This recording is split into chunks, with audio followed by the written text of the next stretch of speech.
कहीं अबरार अहमद को ना खिला के पाकिस्तान मैनेजमेंट ने गलती तो नहीं कर दी।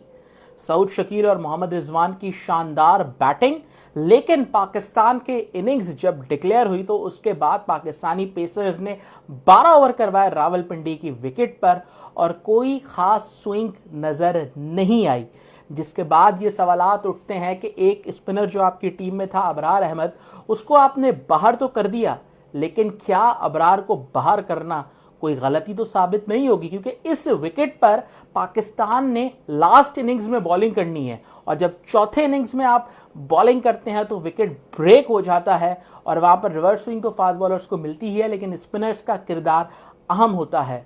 अब यहां पर इस विकेट के बारे में बात की गई कि रावलपिंडी की जो ये विकेट है ये ग्रीन टॉप विकेट बनाई गई है, लेकिन हमें एक चीज को समझना होगा कि ये पाकिस्तान है, ये एशिया है। यहां पर आप ऑस्ट्रेलिया जैसी बाउंसी विकेट्स नहीं बना सकते, ना ही आप इंग्लैंड जैसी ग्रीन विकेट्स बना सकते हैं जिसमें पांचों दिन बॉल हिले। यहां पर आप विकेट पर ग्रास छोड़ सकते हैं। आपने जिस तरीके से यहां पर 30% ऑस्ट्रेलियन सॉइल यूज किया है और 70% आपका पाकिस्तानी क्ले है, वो आपने यूज किया है यहां पर, लेकिन आप 100% ऑस्ट्रेलियन सॉइल नहीं यूज कर सकते, क्योंकि उसको नेचर चाहिए होती है, उसको वो आबो हवा, वो कंडीशंस, वो पानी चाहिए होता है जो ऑस्ट्रेलिया में है, वो पाकिस्तान में नहीं है। तो आपने ऑस्ट्रेलियन सॉइल यूज करके ऑस्ट्रेलिया से क्यूरेटर मंगवा के पिच बनाई है, उस पर आपने ग्रास भी छोड़ा है। पहले दिन 2 सेशंस बॉल मूव कर रहा था उस पर, लेकिन आज विकेट निस्बतन बहुत ईजी खेला है और सेकंड सेशन, थर्ड सेशन में भी हमें नजर आया ईजी खेला है। कल भी बैटिंग के लिए आइडियल कंडीशंस होंगी, तो इसमें स्पिनर का रोल आगा सलमान निभाएंगे, लेकिन आगा सलमान रेगुलर स्पिनर नहीं है जिनसे आप एक्सपेक्ट करें कि वो 25-25 ओवर करें। यहां पर लंबे स्पेल करने के लिए आपको अबरार अहमद टीम में चाहिए थे। चलें अब देखते हैं कि ये टेस्ट मैच किस तरफ जाता है, क्योंकि आज जो मैं कमेंटेटर्स को सुन रहा था, जिस तरीके से मैंने कल राशिद लतीफ को सुना, पाकिस्तान के साबिक कप्तान को, डॉक्टर नुमान नियाज के साथ, उनका भी यही कहना था कि आप ऑस्ट्रेलिया को देखें ना, ऑस्ट्रेलिया दुनिया भर में जहां भी खेलती है, चाहे इंग्लैंड में खेले, चाहे ऑस्ट्रेलिया में खेले, चाहे इंडिया में खेले, वो 3 फास्ट बॉलर खिलाते हैं और फिर नेथन लायन खिलाते हैं। कहीं उनको एक्स्ट्रा स्पिनर डालना पड़ता है तो वो डाल लेते हैं, वरना वो हमेशा से ही 3 फास्ट बॉलर्स और एक स्पिनर खिलाते हैं, फिर उनके बाद बीच में कोई ऑलराउंडर आ जाता है।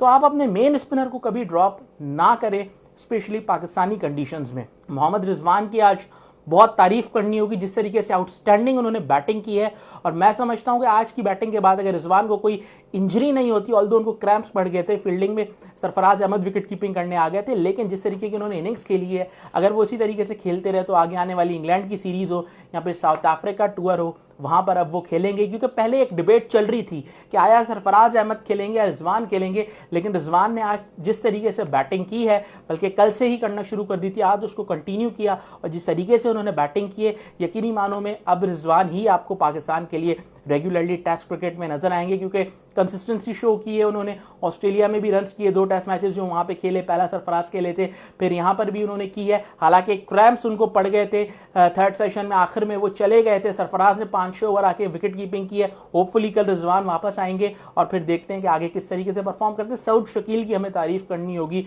जिस तरीके से सऊद शकील ने बैटिंग की है और 141 रन की इनिंग्स खेली है, लेकिन सऊद ना बाद में जाके थोड़ा सा स्लो हो गए थे। हालांकि स्ट्रोक प्लेयर है, जिस तरीके से वो खेलते हैं, ग्राउंड के चारों तरफ वो शॉट्स लगा सकते हैं, लेकिन एक टेस्ट मैच का मोमेंटम है जिसको वो लेके चलते हैं और उसी तरीके से वो कर रहे थे। लेकिन एक पोजीशन पे आके वो स्लो हो गए थे, जहां पर उन्होंने 2 चांसेस भी दिए, एक रनआउट का चांस उनका मिस हुआ, फिर जो है वो स्टंप आउट हो गए। तो वहां पर थोड़ा सा अगर पेस को अप करते, जैसे मॉडर्न डे की टेस्ट क्रिकेट चल रही है, तो शायद सऊद अपनी 150 भी क्रॉस कर जाते। बट नेवरदलेस जिस सिचुएशन में वो आए थे, साइम अयूब का उन्होंने साथ दिया था, यकीनी मानों में पाकिस्तान को एक कंफर्टेबल सिचुएशन में वो ले गए हैं। शान मसूद की कप्तानी का इम्तिहान है, 4 फास्ट बॉलर्स हैं आपके पास, हालांकि आगा सलमान की लग्जरी आपके पास है। इसके अलावा साइम अयूब भी बॉल कर सकते हैं, सऊद शकील और बाबर आजम भी बॉल कर सकते हैं, तो आपके पास पार्ट टाइम के ऑप्शंस भी हैं। लेकिन कल किस तरीके से फास्ट बॉलर्स को रोटेट करते हैं और विकेटें निकालते हैं, ये देखना होगा। साथ साथ थोड़ी सी बात ये भी हो रही थी कि शान मसूद को इनिंग्स डिक्लेयर नहीं करनी चाहिए थी, मोहम्मद रिजवान को अपॉर्चुनिटी देनी चाहिए थी कि वो अपनी डबल 100 की तरफ जाते। लेकिन हमें ये नहीं भूलना कि रिजवान स्ट्रगल कर रहे थे, उनको क्रैम्प्स पड़ गए थे, वो बैटिंग में अनकंफर्टेबल हो रहे थे। तो शायद अगर 30 रन मजीद वेट कर लिया जाता तो रिजवान की इंजरी और खुल जाती और आगे भी मैचेस आने हैं। रिजवान ने विकेट कीपिंग भी करनी है, आगे भी मैचेस खेलने, अभी तो सीजन का स्टार्ट है। तो आप अपने प्लेयर को रिस्क नहीं कर सकते। इसमें कोई ऐसी बात नहीं है कि ईशान मसूद ने जानकर डिक्लेयर किया। आपको एक इनफ टाइम भी देना है अपने बॉलर्स को। जिस तरीके से ये पिच बिहेव कर रही है तो उसमें कोई कंट्रोवर्सी तलाश ना करें, और साथ साथ रिजवान को सेव भी करना था कि आगे भी उसने खेलना है। और अब देखते हैं कल टेस्ट मैच में क्या होता है, फिर उस पर मजीद बात करेंगे।